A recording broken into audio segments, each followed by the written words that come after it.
Hello, I'm Jermaine Bey. I am the Chief Judge, which means Qazi. Qazi means judge for Allodium, Moorish, Praedium, Ante, Colorado. The acronym is AMPAC. We are a state provincial government within the Moroccan Empire. All right. So today we'll be continuing with the subject matter of what's called "How did the Moors lose their land?" So today is part 5.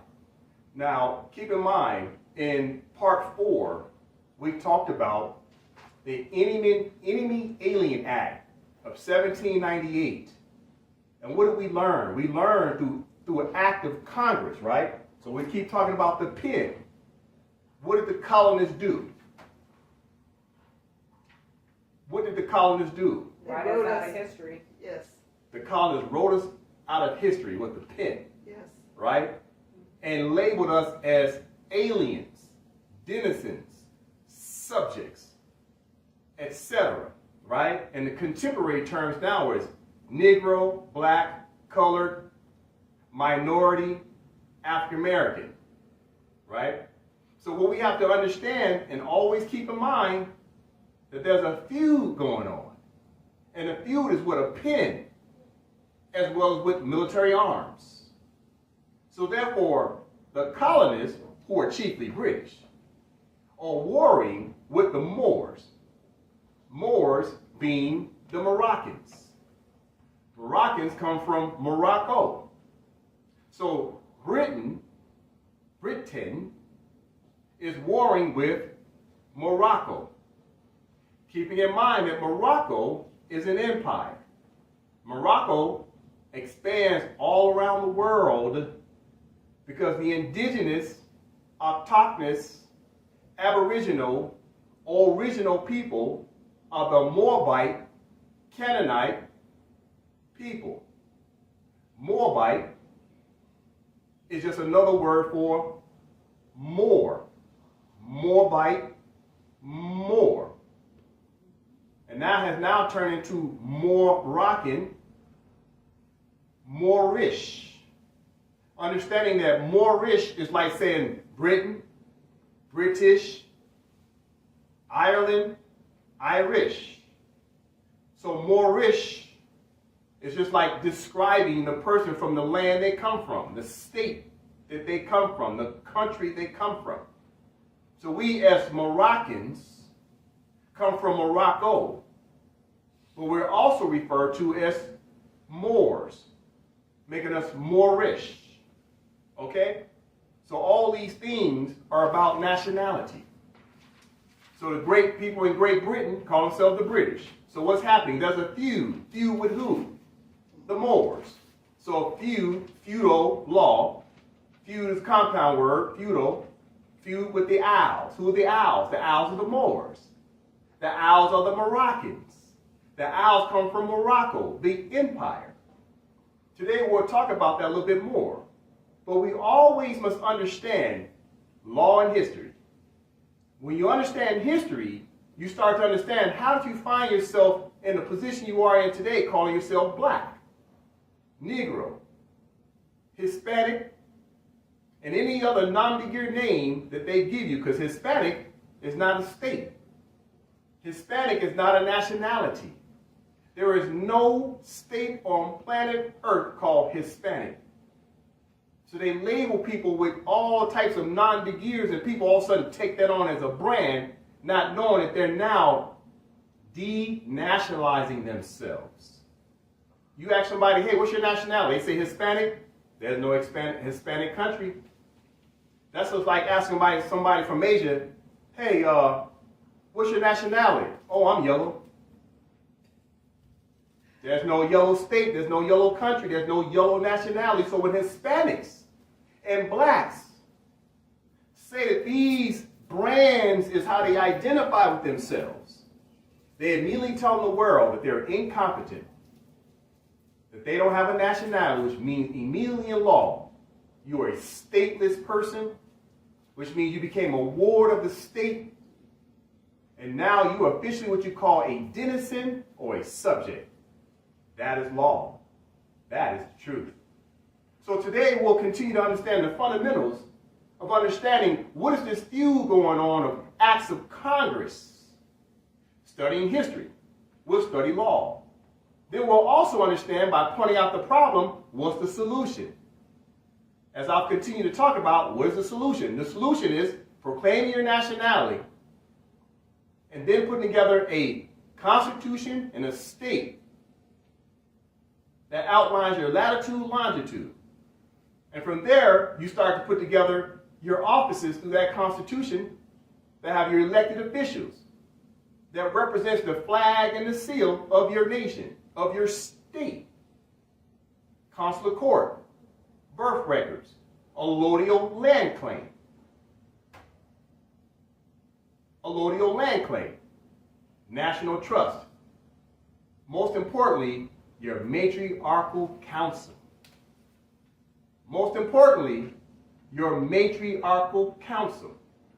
Because Moors have to understand that if the women are not in control, ruling legislation with the pen, then we're doomed to repeat the same history again.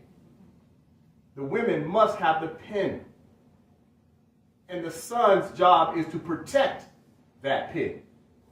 Don't get me wrong, will sons help the mothers to scribe law? Yes, because we are a community. But the mother, everything is the beginning of the mother, and the mother is the end. She's the beginning and end of everything. That's Alpha and Omega. If you do not have a matriarchal council, what is a matriarchal council? Nothing but a body of women that sit at a round table of no more than 13 matriarchs. The number 13, which is the lunar cycles of the moon around the planet. 13 cycles. 13 cycles. So therefore, you want to have a matriarchal council of 13 women. The head mother is called the Seya Raha. The other 12 women are the associates of the matriarchal council.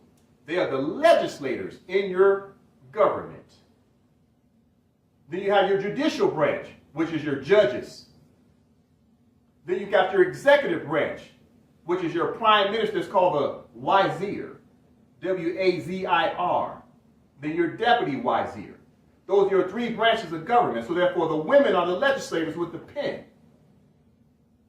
The executive branch, which is your Wazir, get with the matriarchal council. Matriarchal council creates the legislation, and the Wazir signs it into law. The judge, like me, I'm the Qazi, the judge's job is to enforce said law, to interpret said law. Those are three branches of government. So today we'll keep talking about problems based upon what the colonists did with a pen, and we'll talk about solutions as to what we do as Moors to start to now be in proper alignment with the United Nations and the other League of Nations around the world based upon Rotarian laws of the world. What does Rotarian mean? It means around the world. These are what you call well-settled principles of international law, i.e. the instructions that Moors haven't been following. But we'll start following it now because we recognize the instructions. All right? So let's get right into subject matter, okay? Today, what we'll do is we'll pick up from what we did on what we talked about in session 4. Today is part 5. In session 4, we talked about the Alien Enemy Act, right? So today, we'll pick up on where we left off on, talking about nationality. Because without you proclaiming your nationality, you can't ever create a state or a constitution. Okay? Now, I know I've talked a lot about black people, African Americans, minorities, etc., as being a non-big-ear, a brand. Today, let's take a look at a reference point to let you know immediately how the definition of black is determined in what's called the etymology dictionary. Etymology dictionary. The etymology dictionary means the origin of words, the beginning of words. It means it's the mother book, where the words were invented and created based upon its proper usage. So today we'll read the definition of black in the etymology dictionary, Oxford etymology dictionary, all right? So it's always good to have the mothers to read. So I have the mothers to read the etymology dictionary, Oxford, all right? Page 97, okay, mother? So if I can get you to read this loud and clear, that would be great. Page 97.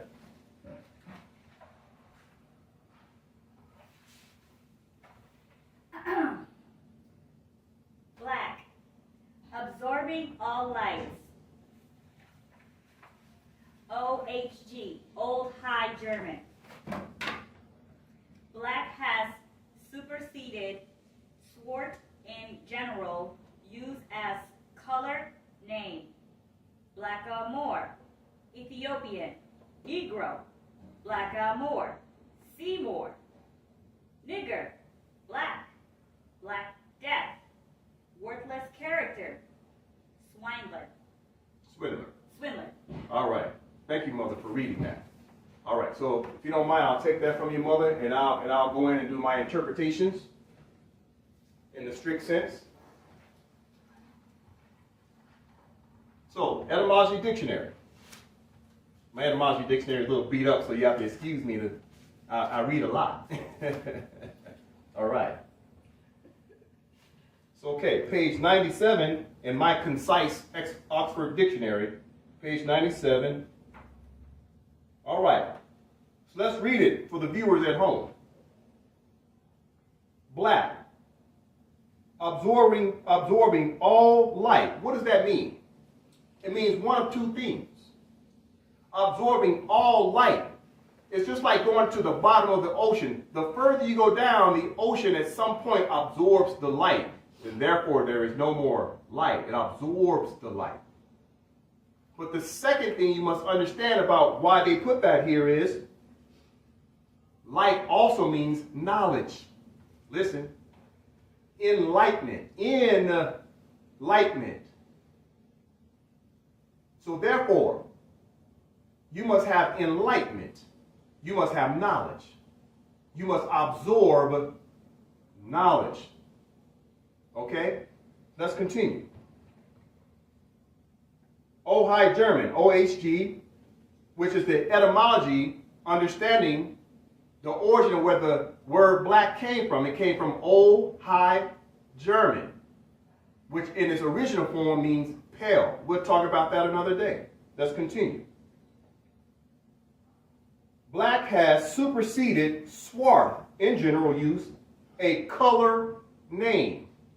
So in the definition of black in etymology, black is a color name. So we learned in session 1 and 2, the definition of color means fake. It means to conceal. It means to hide. Hide what? The true identity of the people who go under the nom de guerre of black. So therefore, black is what you call a generic term because it's not the original term. So what's the original term or identity of the indigenous people? It is Moor. They're going to tell you that right here. They continue to tell you. It goes on to say, Black a Moor. Black a Moor. Black a Moor. It's right here in the dictionary. Black a Moor. So these people are called some black in the etymology dictionary are actually Moors. M-O-O-R-S. Moors, plural. Then it continues to say Ethiopian. Ethiopians are Moors. It says Negro. Negro, black and colored. Negroes are Moors. Then it continues to say black, Moor. Then it says C Moor, capital M-O-O-R, C Moor. So these people are going to nom de guerre black as it relates to the etymology dictionary. It says Moor. So you must understand, when I stand here and say that these people who call themselves black are actually Moors, guess who wrote the book? A hybrid European that goes by the Numbigir White is trying to tell you your true identity, that you are a Moor. Anybody call themselves black is a Moor. Anybody call themselves Negro is a Moor. Anybody call themselves colored is a Moor. Anybody call themselves African American is a Moor. Anybody call themselves an Indian is a Moor. Reference point. So for people out there who think they're black, that's your choice. Look it up. But here's the deal. The colonists know that black people don't like to read. Because they didn't even realize to even look up the definition of black. How many people have ever taken the time to look up the definition of black? But yet they took it on as identity. Never looked up the word. Black is an adjective, which means it is not a noun. A noun is people. People. People. I never did till I came here. Me too. Reference point. Let's continue. Now, in part 5, let's continue to show long history of what the colonists, who are chiefly British, did with a pen. So what we're going to do, we're going to look at some legislation based upon what was discussed on the House of Representatives. So let's take a look at the reference point. For the viewers at home,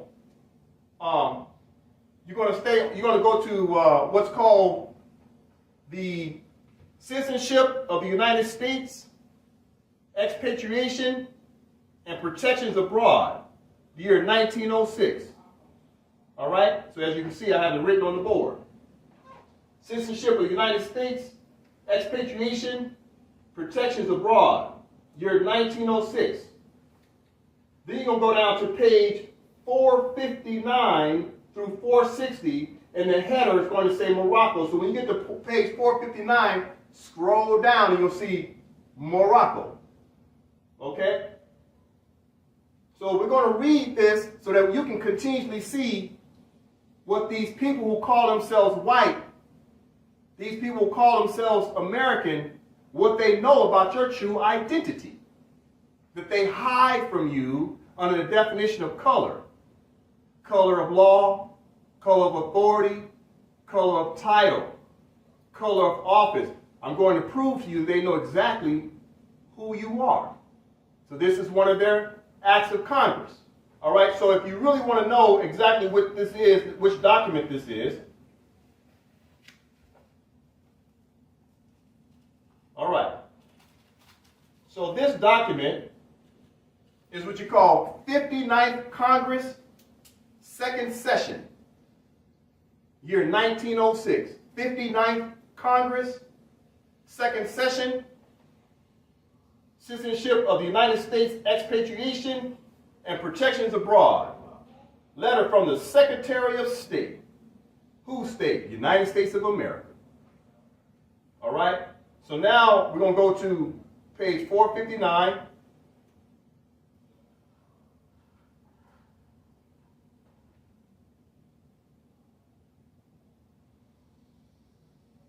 We're going to scroll down to Morocco.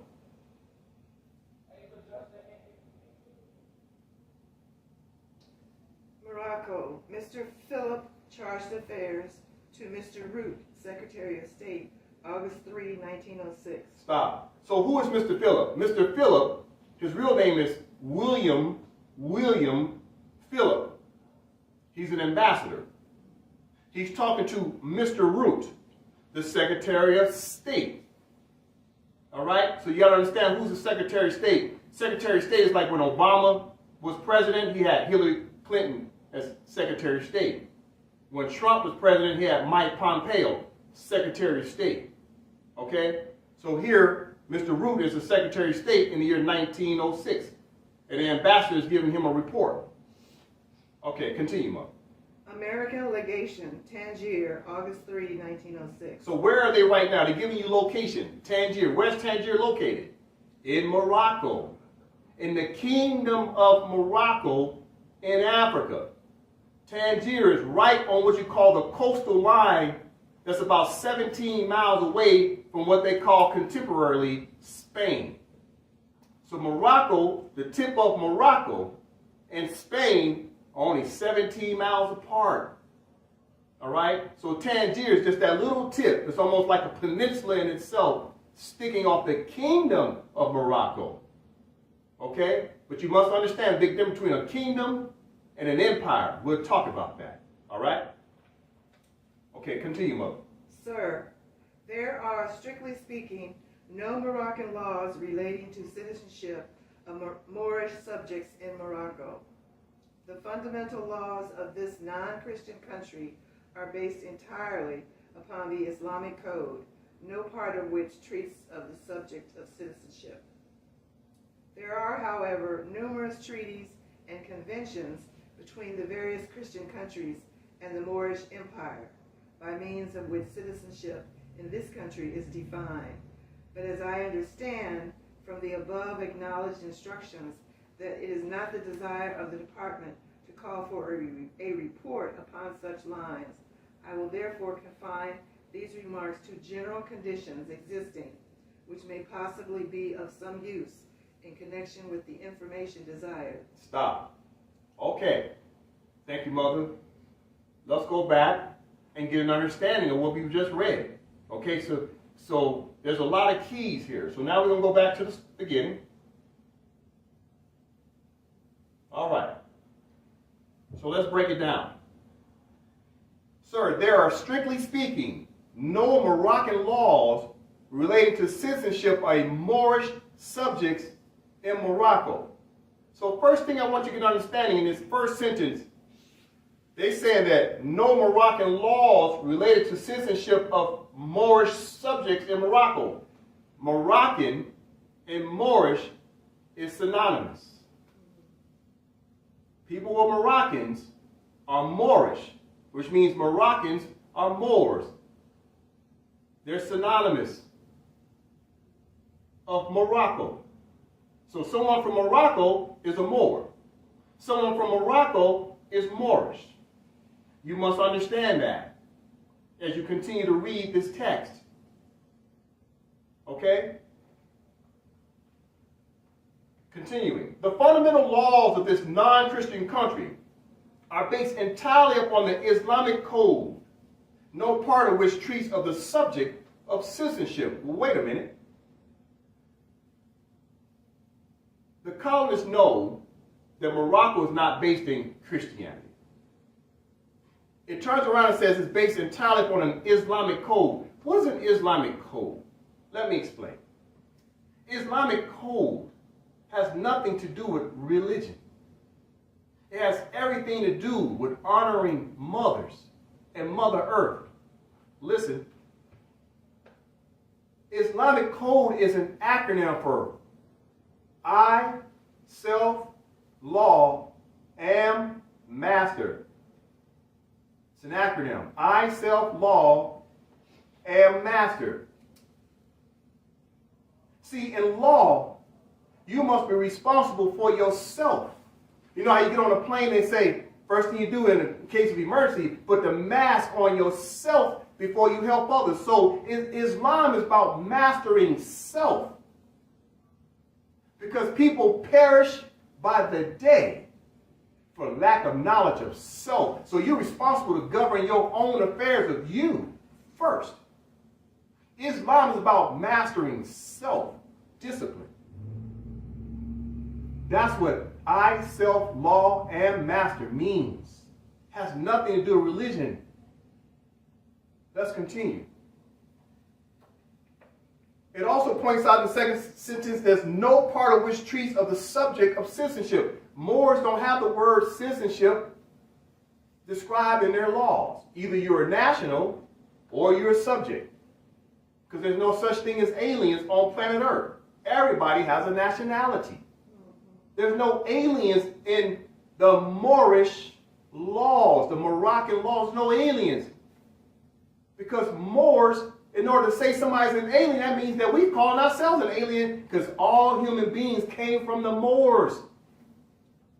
We're the original people of the planet, the copper-hued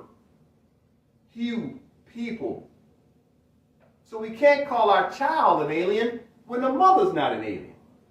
So therefore, either you're a national or you're a subject. That's it. Let's continue. So keep in mind now, this is the United States of America at the House of Representatives talking about Moors. Watch this. There are, however, numerous treaties and conventions between the various Christian countries and the Moorish Empire by means of which citizenship in this country is defined. Wait a minute. It says a Moorish Empire that's got treaties and conventions. We learned in the 1798 Enemy Aliens Act, John Adams admitted on the record there are some treaties. Here we go in 1906, they're still talking about these treaties, which is the contract between these people that call themselves United States of America citizens who are chiefly British and Moors. So he's pointing out the treaties, which are obligations. But now guess what they're doing? They're pointing out the other party to the contract. They're naming it. Moors is the other party. You follow it? Watch this. But they also say it's a Moorish empire. A Moorish empire. Wait a minute. What is an empire? So you must understand the difference between a country and an empire. I'll give you an example. United States of America, which is a corporation that's claiming a false jurisdiction under what's called extraterritorial jurisdiction. Extraterritorial means you've been colonized. You've been conquered. That's what extraterritorial means. Okay? Here's what's happening. You must understand the United States of America, using that example, they will consider the District of Columbia, Washington, D.C., really what's called the kingdom. And the United States of America Corporation will consider the other 50 states of North America as their empire, plus all the surrounding islands that they have claimed under colonialism, such as Puerto Rico, such as Hawaii, such as Alaska, Guam, etc. That's a part of their so-called empire. So an empire is vast. It can span across continents. It can cross continents. So Morocco's empire is the continent of America, which is really a Mexum, that spans all the way over to Africa. Africa is really a Kibalon, all the way up into Asia, as well as going up into Europe, which is really Iberia. That's why they call it the Iberian Peninsula. Well, how can it be an Iberian Peninsula if there's no Iberian land? We'll talk about that another day. So therefore, right here, as soon as they say Moorish Empire, they're not talking about that little Tangier little peninsula they stand on in Morocco. They're talking about the vast empire that spans from the continent of America and the continent of Africa, Asia, and up in Europe, and all the surrounding islands around the world. That's the Moroccan Empire. That is the truth. But let's keep it simple. We'll stick to northwestern Mexum, which is North America. We'll stick to North Africa, which is Morocco, Algiers, Libya, Egypt, etc. Which now you're talking about going into the Ottoman Empire, but the Ottomans married into the Moroccan bloodline. We'll talk about that another day. So therefore, you must understand, empire means it's vast. I'll give you another example. Great Britain, who colonized the world. What is their so-called kingdom? That little island called London, England. But they're claiming all of North America. United States, Canada, Iceland, I think it's Newfoundland. No, it's Greenland. Greenland and Iceland. What else are they claiming? Australia? They're claiming all types of lands all around the world under extraterritorial jurisdiction. Even in China, Hong Kong is a settlement colonized by the British. So therefore, the British kingdom is that small island, but their empire expands over continents. Let's continue. From the top. There are, however, numerous treaties and conventions between the various Christian countries and the Moorish Empire, by means of which citizenship in this country is defined. But, as I understand from the above acknowledged instructions, that it is not the desire of the department, what department? United States of America, to call for a report upon such lines. What's happening here? The United States don't want to talk about Moors. Why don't they want to talk about Moors and Moorish? Because these people who call themselves Negro, black, and colored, African American, minorities, etc., etc., etc., are really the Moors. So they want to stay hush lip. But they still got to do a report. But they got to do the report almost in a deceitful way, because they don't want to give up too many details. You got to catch what's happening immediately. They said on the record, I was given instructions not to really go into the subject matter in detail. I got to keep it simple. Watch what he says. Let's take it from the top where it says, I understand. I understand from the above acknowledged instructions that it is not the desire of the State Department to call for a report upon such lines. I will therefore confine means to condense, these remarks to general conditions existing, which may be possibly be some use in connection with the information desired. So immediately, as we can see, there's some secret language going on. They're talking code to each other. Don't talk about these Moors too loud. Well, why not? Aren't y'all over there in so-called Kingdom of Morocco in Africa? Why y'all don't want to talk about Moors? Oh, because the Moors expand around the world, especially in what's called modern-day United States of America, which is a private foreign corporation claiming a false jurisdiction and got these people indoctrinated to think that they are crayon. And they're keeping it quiet because they don't really want to talk about the parties to the contract. Right. Okay, Mother, continue from section 1. 1. Citizenship in Morocco may be said to be governed by the laws pertaining to the same in other countries, with the exception that all persons residing in Morocco who cannot prove foreign citizenship or protection are considered ipso jure as Moorish subjects. Stop. Thank you, Mother. Let's take it from the top. They're disclosing the secrets finally. Number 1, citizenship in Morocco may be said to be governed by the laws pertaining to the same in other countries, with the exception that all persons residing in Morocco, they're talking about the Morocco of North America, who cannot prove foreign citizenship or protections are considered ipso jure as Moorish subjects. Watch this. If you don't know your nationality, immediately, even the United States of America is saying, you're a Moor. You call yourself black, black is not a nationality. So, for the record, if you call yourself black, which means you don't know your nationality, even the United States of America, foreigners who are chiefly British are trying to tell you your nationality is Moorish. They're British, you're Moorish. Now, wait a minute, let's back up a little bit. Some of you may be asking, what is ipso jure as Moorish subjects? You must understand the word ipso. Ipso means a fact in itself. Ipso means a fact in itself.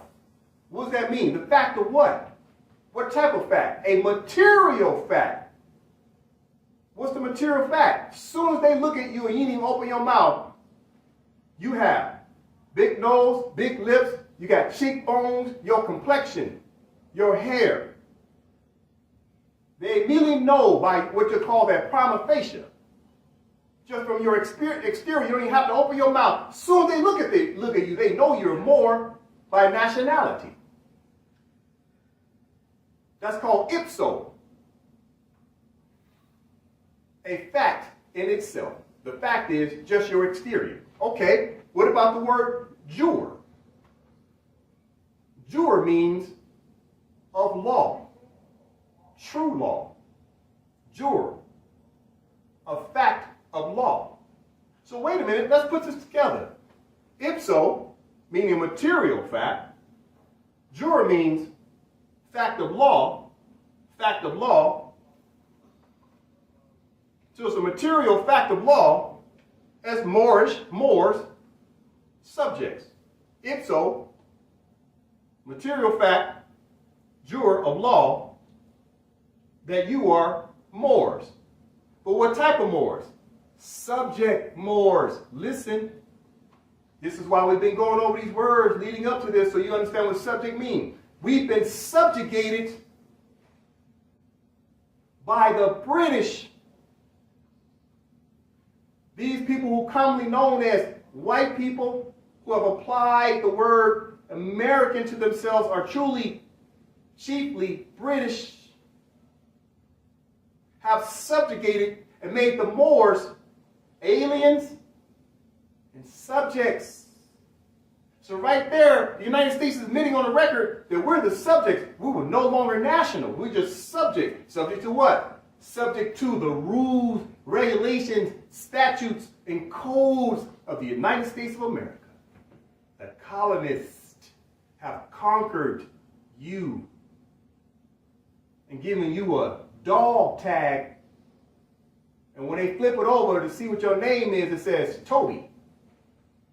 It says black, Negro, colored, minority, African American, everything but Moor. How did they do this? With a pen and usurpation, indoctrination.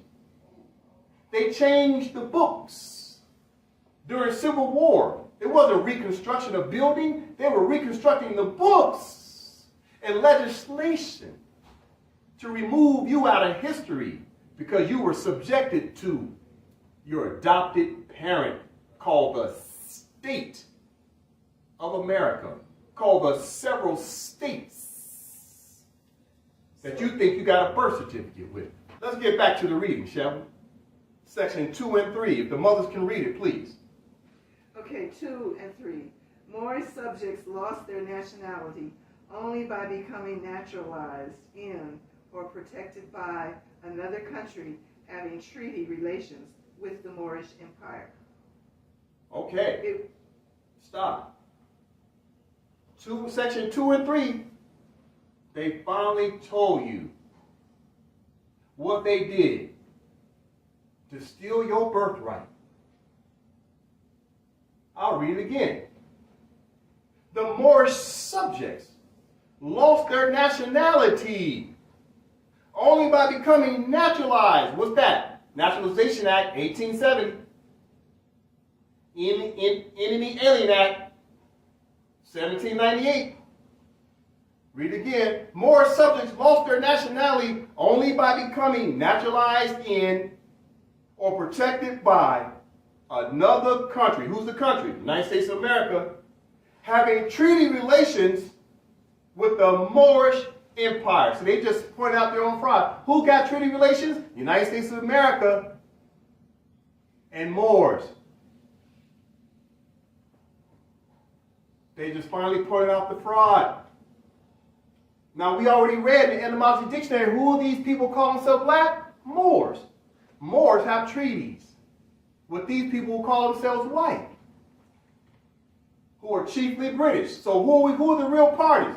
The British subjects and the Moorish subjects. But once Moors now have a constitution, a state, ratified government, consular court, flag, and seal, you're no longer subject. You just proclaimed your nationality on the record, for the record, through your state. And until then, you are still a Moorish subject. Why do I say these people call themselves white are white subjects, British subjects? Why do I say they're chiefly British? Because Great Britain is their homeland. And they came over looking for asylum and refuge in Morocco. And since Sidi Muhammad allowed them to stay, they immediately became subjects. Why? Because they denounced their nationality and didn't want to be British no more. So if you ain't British, then what name you going by? I think I'll call myself settler. No, how about pilgrim? No, how about just Christians? How about white? How about we just keep it simple, American? They've had several nom de guerres themselves because they don't want to be called British. But guess what? They are British nonetheless. Because Great Britain gave those British settlers permission to stay over here. After they got through fighting, they said, okay, y'all stay over there. But don't forget, you're always British. And since you don't want to be called British, then you're just subjects of Great Britain because you still have a nationality, but you're treasonous. You ran away from home without our permission. Let's continue. I have a question, Rob. Go ahead, Mother. Just for clarification, so anyone that comes over here from any country origin and they become a citizen of the United States, that means that they denounce their nationality and they become a subject, meaning that they don't have a nationality? Okay, so it's two parts. What you must understand, that this is called expatriation, citizenship and expatriation. So therefore, a person can have a dual passport, dual nationality. Someone comes from Italy can come over here with their nationality and get a dual passport and get permission to call themselves a United States citizen. It's called a visa. But they didn't denounce their nationality. But those who want to come from Italy and seek permanent residence in the United States of America, no longer call themselves Italian, must pledge allegiance to the United States of America, and their new nationality now is United States of America. That's the nationality on the record. Don't make no damn sense. So therefore, anyone here who calls himself a citizen of the United States of America that do not claim a nationality are automatically a subject or an alien. That is the truth.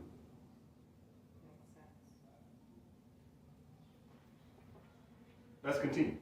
It was established by the Convention of Madrid, concluded July 3, 1880, as follows. Stop. So you just got a reference point.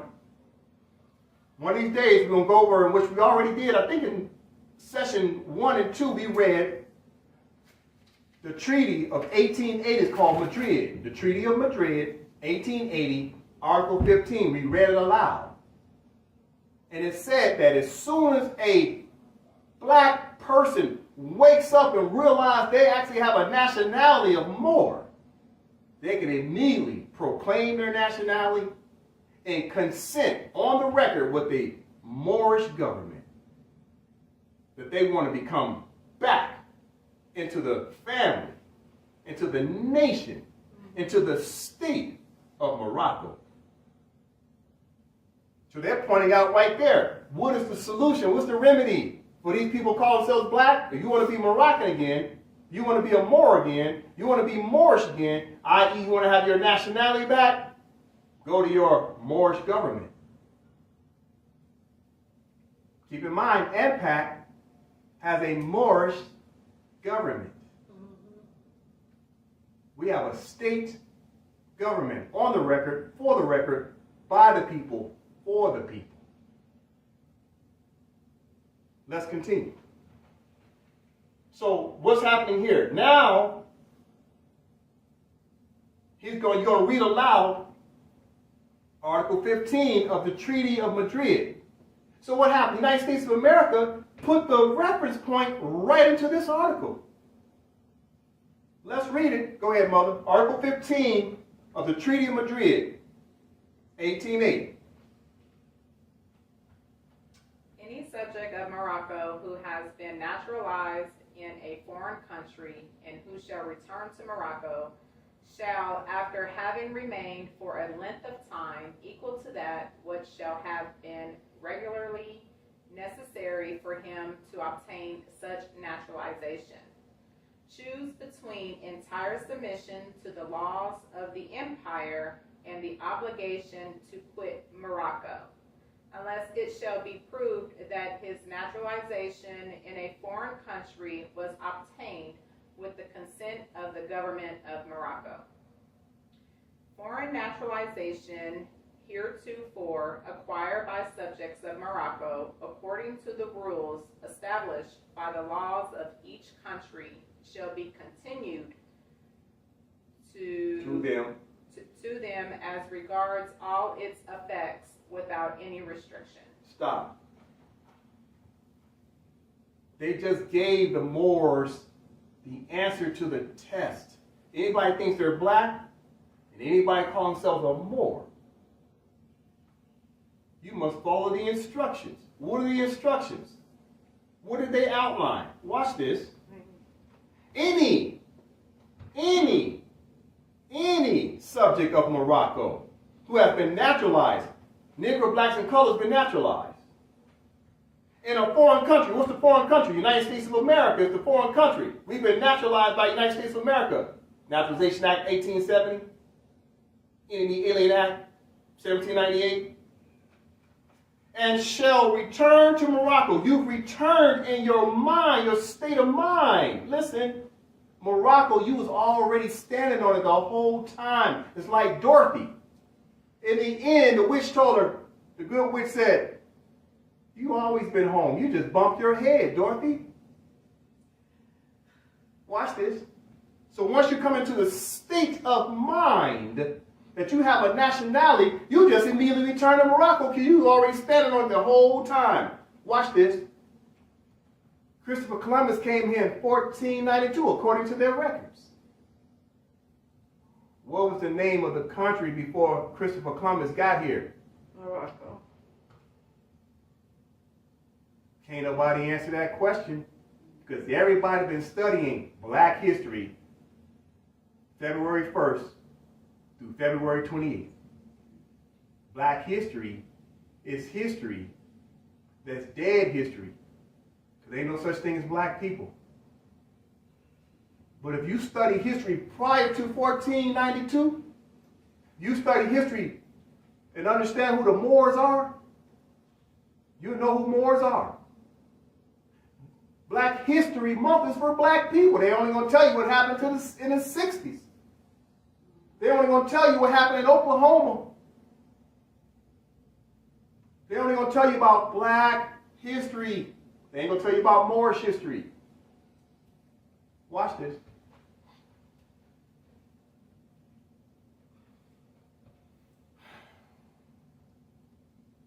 Taking it from the top. A subject of Morocco who has been naturalized in a foreign country and who shall return to Morocco shall, after having remained for a length of time equal to that which shall have been regularly necessary for him to obtain such naturalization. Moors been naturalized at the very least since 1870. That's a length of time. Moors can choose between entire submission to the laws of the empire. Did it say country? No. Empire, which expands across continents. And the obligations to quit Morocco. You're obligated to quit Morocco. I mean, you got to let the Moroccan government know on the record you want to remain a United States citizen. Listen, that's your obligation. You just can't remain naturalized once you realize you're a Moor. Watch this. unless it shall be proved that his naturalization in a foreign country was obtained with the consent of the government of Morocco.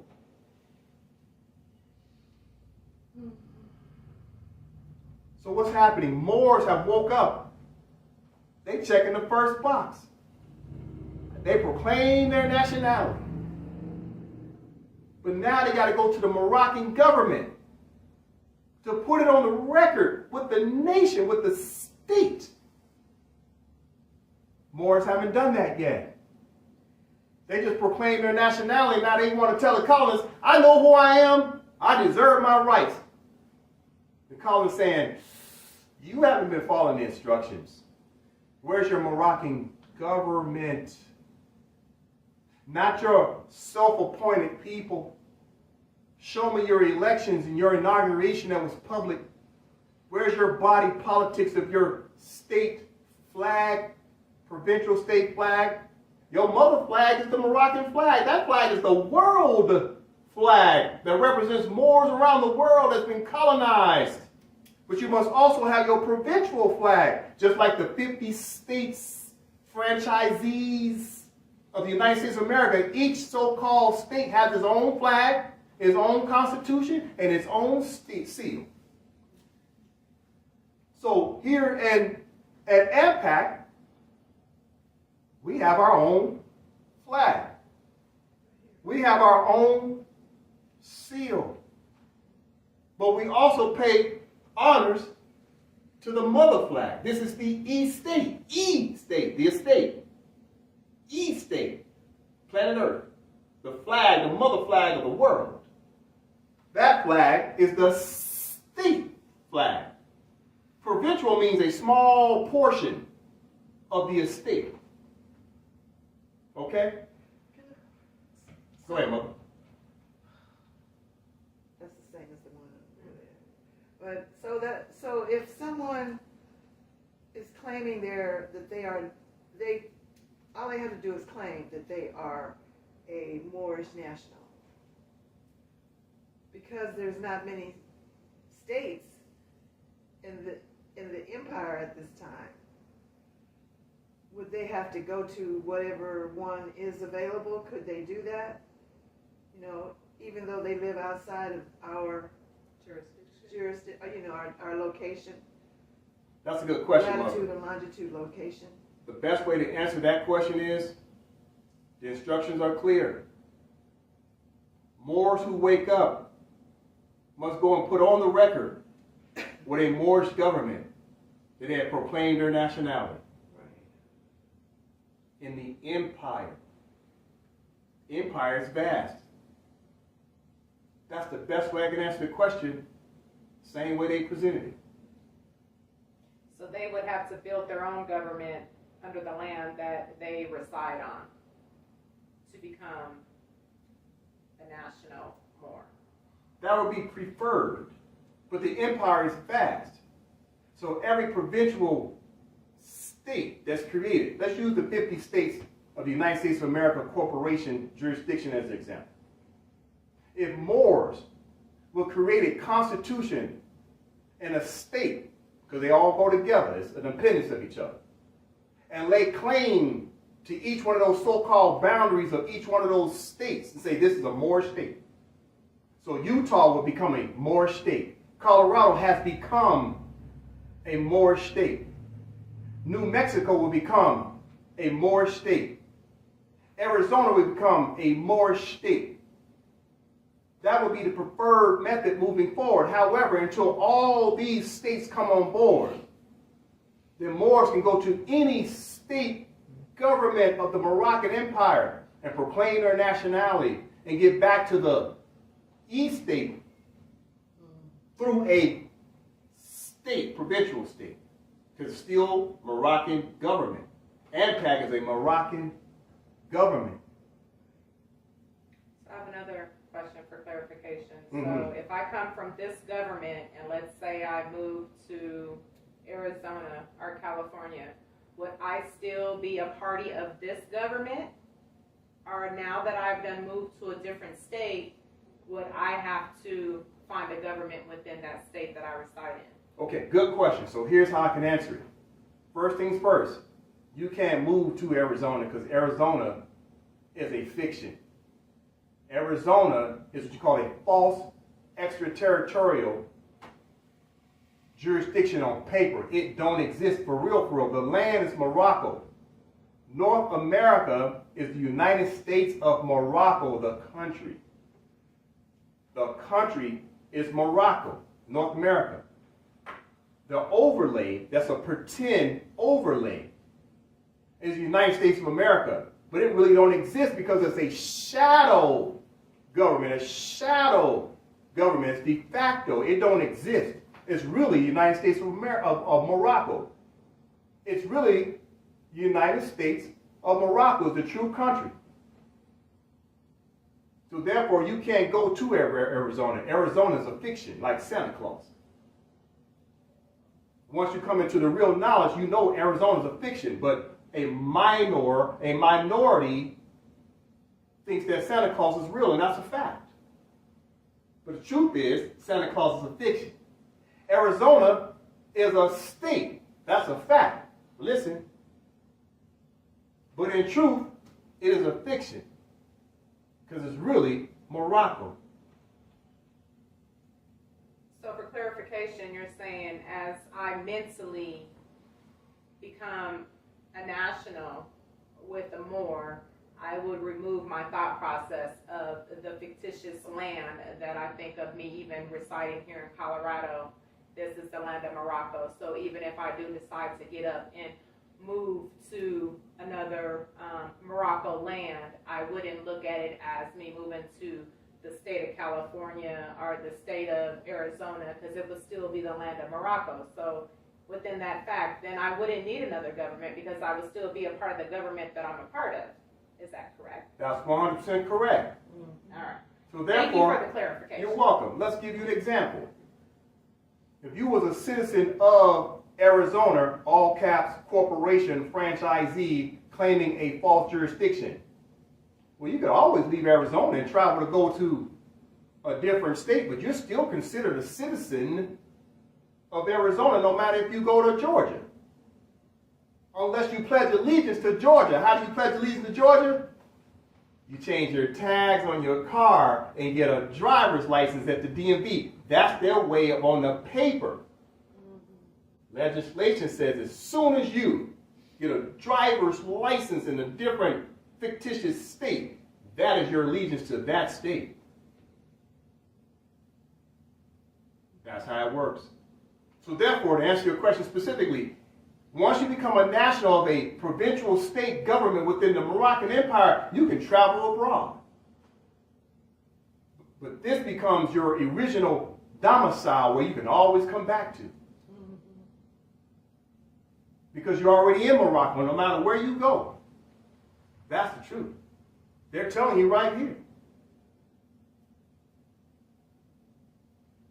Let's continue. Did you have a question? All right, let's continue.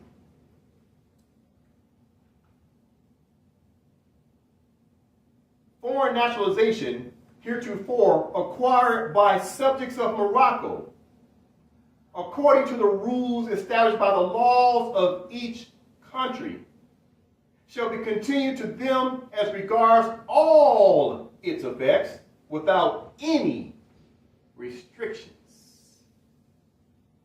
Wait a minute. So Moors are nationalizing now. Black people are waking up and realize they have a nationality. I'm a Moor. They turn around and tell the United States, I'm a Moor. Wait a minute. Why isn't the United States respecting that? It says without any restrictions. Watch this. You must understand international law. International law says that you must have a state, a constitution that claims your latitude, longitude of your state, and you then can enforce the law through your state. That is the Vienna Convention of 1969, all the nations around the world, listen, agreed that you must have a state that is Rotarian. That's what you call just cogence. Just cogence. Just cogence. 2 words. Just cogence means the norms of international law that cannot be interrupted. What does that mean?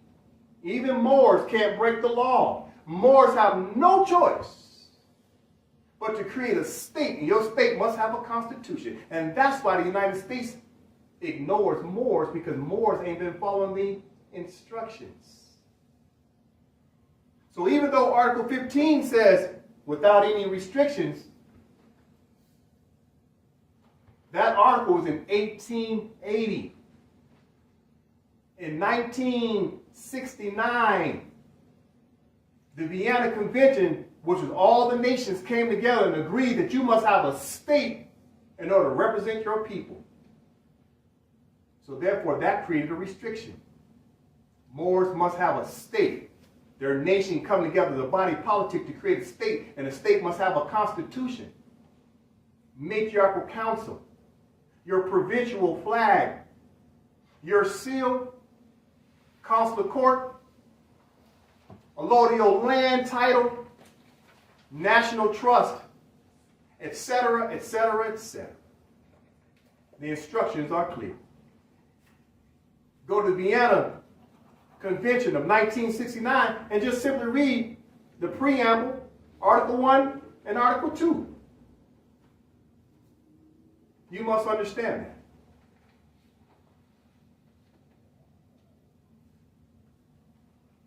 Let's continue. Is that still on?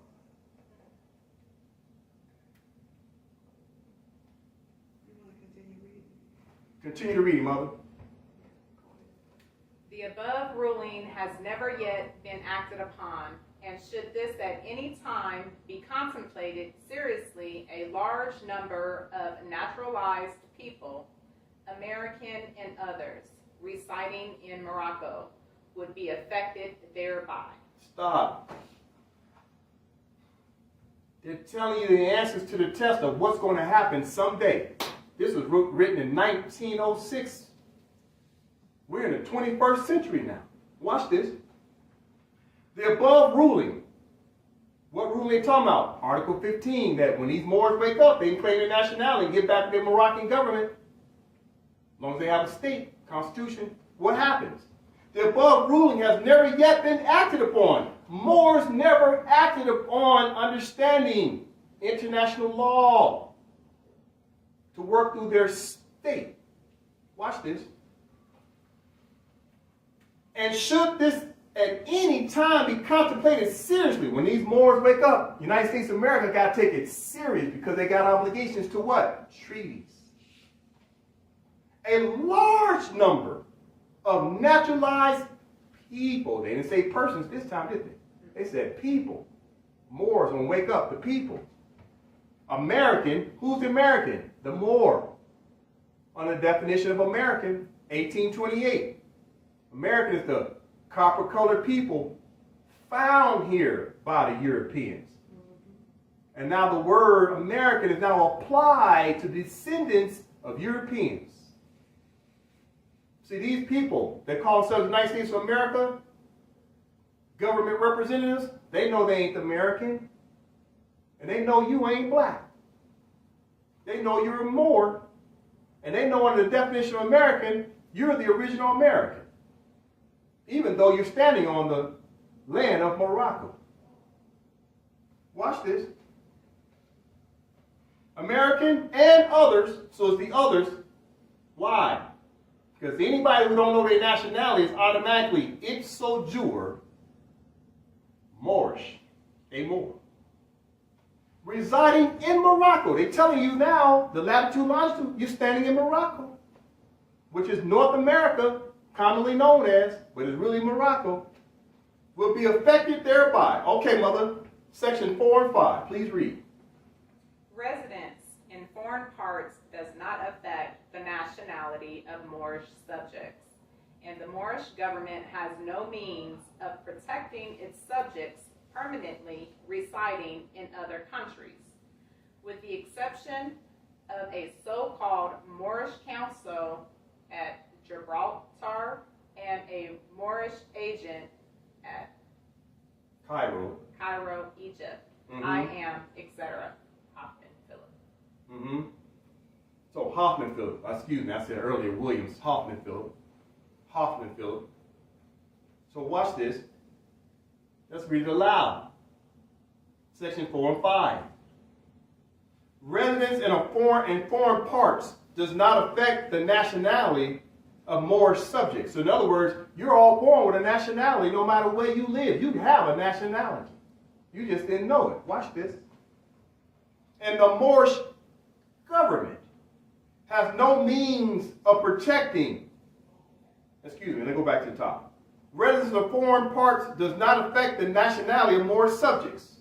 So everybody has a nationality. And the Moorish government has no means of protecting its subjects permanently residing in other countries. So what are they saying right there? Moors live all around the world.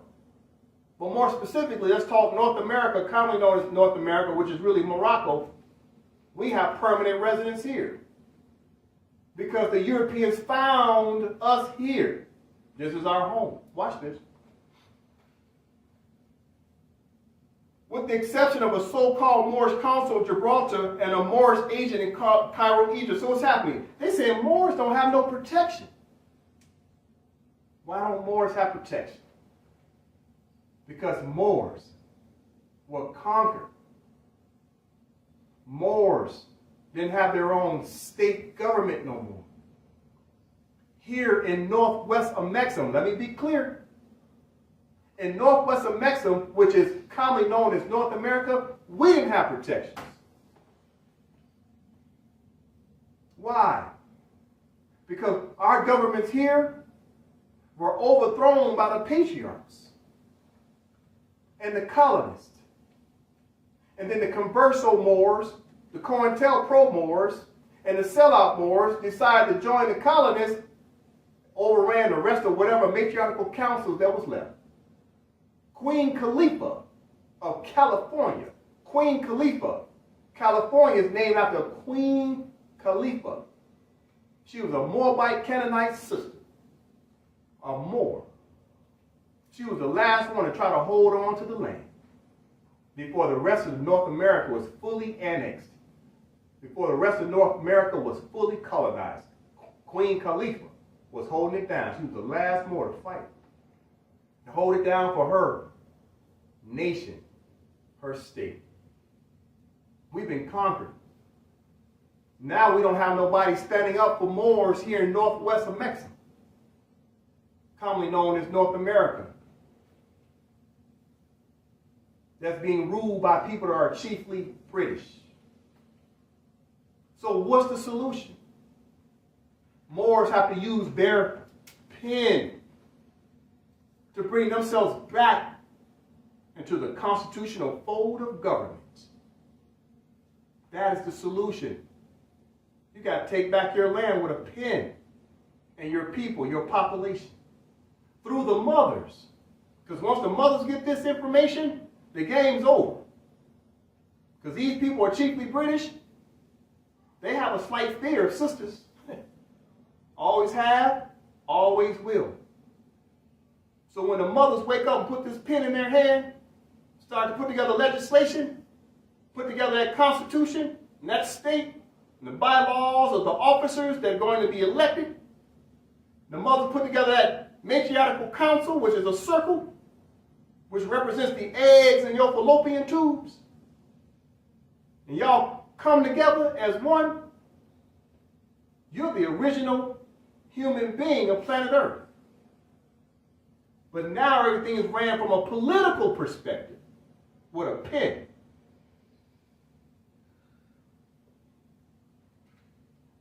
So that ends the reading of what the United States of America, the states, and their state representatives know about you. They even wrote it in a book, etymology, that these people are black, are Moors. They write it in their house of representative documentation. These people call themselves black are Moors. Now, wait a minute. We got to get an understanding. They say we lost our nationality because of the Naturalization Act. Watch this. Let's look up the definition of nationality to get an understanding. You can find the definition of nationality on page 1176. We're going to read it aloud. We'll let the mothers read nationality aloud because only mothers create nationality in nations. Only mothers can create a state. Only mothers can ratify a constitution. Keeping in mind, your constitution is a birth record.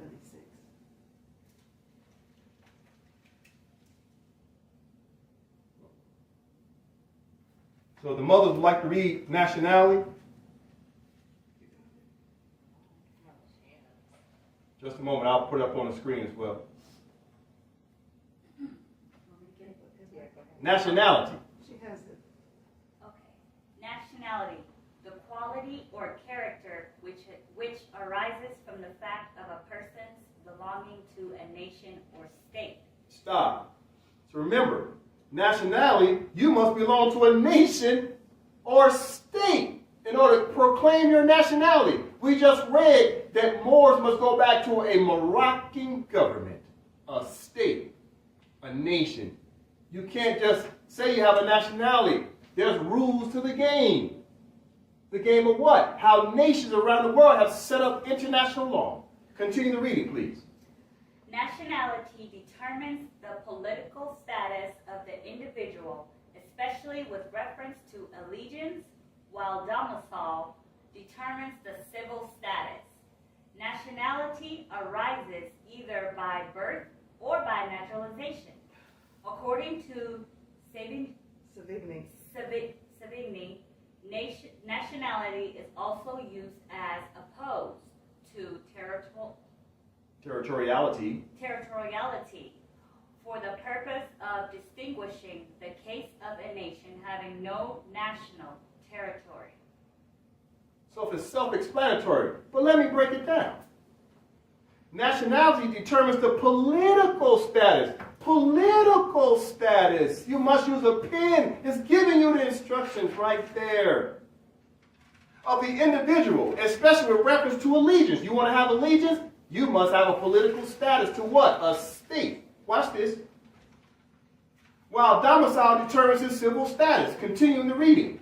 Nationality arises either by birth, so you're born with a nationality no matter what, but you then must use the pen to create the birth record. But what's the first birth record you need? Constitution. Constitution is the birth record of a nation by the mothers. It's a political document. Continuing. Nationality arises either by birth or naturalization. We learned about naturalization. You can be born a denizen, alien, or you can be born as a national, free national of your state. That's the choice. It's clear. According to Sabine, what is the mother? Savigny. All right. Nationality, quote unquote, is also used as opposed to territoriality. So you need nationality in order to stop the colonists' territoriality possession. They're trying to possess your land. So the antonym, the solution to the test to get the United States out of your land, is your political status of your nationality, your constitution, and your state. That's the solution. Until then, the United States is going to stay put until Moors figure out the answer to the test based upon the Vienna Convention of 1969, Articles 1 and 2. How do you get full powers? You must be what's called a competent, authorized representative. That's called elections, constitution, state, flag, seal, etc. Watch this. for the purpose of distinguishing the case of a nation having no national territory. So how do you make distinctions? There's only two distinctions: colonized land or free land. Moors, which one do you want? Free land. Moors want free land. Okay, how do you do that? You must use your pen. The mothers must use their pen to create a state and a constitution because they're appendix. They go together. You can't have a constitution without a state. You can't have a state without a constitution. It's appendix. That's the 2X chromosome. That's mother. Now that we read nationality, we must understand, what does nationality do? It creates a nation. How do you have a nation? First, you have to have a nationality before you have a nation. But you understand, nationality says you got to have a government status, politics. Watch this. Let's look up the definition of nation. That's on page 1175. Nation, a people. Stop. Nation is people. Continue.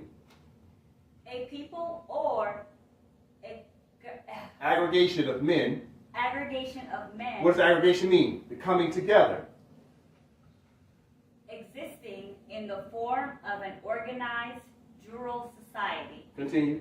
usually inhabiting a distinct portion of the earth, speaking the same language, using the same customs, possessing historic Possessing. Possessing historic continuity. and distinguished from other like groups by their racial origin and characteristics, and generally. Stop. Let's break it down real quick. A people, not persons. An aggregation of men. Aggregation means to come together. They slide in the word men, but what you must understand, before a man can become a man, he must be a son. Before he's a son, he's a fetus inside of his mother. So he can't be a man without his mother. Existing in the form of an organized jural society. What does jural mean? Law society. Law based upon a state. The state creates the laws. That's what jural means, a law society. Law means you have a constitution. Don't you always hear the United States of America citizens talking about their constitution is their law? Jural means law. Let's continue. Usually inhabiting a distinct portion of the earth. That's your provincial, latitude, longitude, portion of Mother Earth. Mother Earth is filled with a bunch of provincial state governments around the world. Everybody got a flag and a seal and a constitution all around the world. And Moors must have to do the same. We're no different. We have to maintain the law. Moors have to have their own flag too. Wait a minute. They say, it's the Moroccan flag. No, that's the mother flag. You got to move out of mama's house and get your own house. Eventually, we all do it. So your house represents your domicile, your provincial government. You must have a flag. The prophet Noble Ali said he don't leave these Europeans here long enough to teach us government. Guess what the United States of America did? They got a flag and a constitution for each one of their 50 franchisees. Moors have to do the same. We ain't special. We got to stick to the law, the instructions, and create a state. So we got to have our portion of the earth. Speaking the same language, using the same custom, possessing historic continuity, and distinguished from other like groups by their racial origin, characteristics, and gender. That's simple. You must have your own state. Continue, Mother, with the reading of nation or statement. Yes, I have a statement. I just said that it just kind of irritates my my spirit that because we are the Aboriginals, we are the law, and these imposters came over and just freaking confused us and made us incompetent, and now we have to fight back over with their lies and deceit, and now we have to write ourselves back in law, but we are law. It's in our blood. It's in our DNA. Yes, you're 100% correct. However, a slight thing I would add to what you said. You must always remember two things. Yes, you are the law, but you were conquered by two of your sons. The first son was your own that looked just like you, the converso Moor, the COINTEL Moor, and the sellout Moor. The second son was what these people we call chiefly British, i.e. the Albions. And Albion is chiefly British. So your son that goes around calling himself the white people, that's your son too. He colonized you. So it's not just the colonists who did this.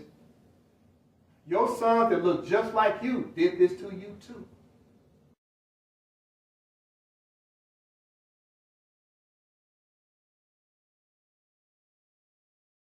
Good evening. Good evening.